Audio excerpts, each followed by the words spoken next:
We're calling it the case for competitive balance as we've been looking at just what the landscape may be like here for Ohio high schools and their various sports programs. Mike Dyer is back with me now. Give us a timeline, Mike.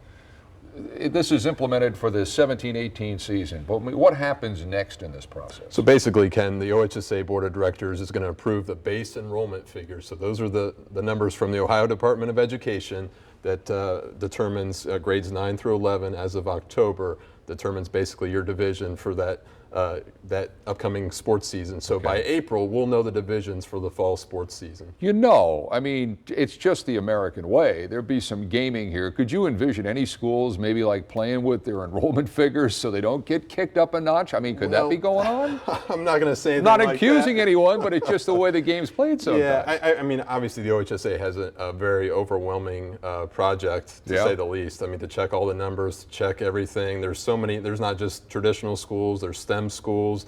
I mean, there's so many different types of programs that among 821 high schools in the entire state of Ohio. All right, so we've talked about maybe some of the bigger GCL schools that will not be affected, the Molders and the St. X's. We got about a minute. What schools will be affected, or what schools could be the most likely to be affected? I think without a doubt, Summit Country Day, Cincinnati Country Day. Obviously, people are going to be looking at LaSalle. They've won 3 consecutive Division II state football titles. Are they going to be Division I? That's a big question, obviously. They play in a conference made up of Division I teams in the GCL South. So you're going to be seeing a lot of different schools being affected in some way or another. And you look at a school like Princeton. It's an open enrollment school.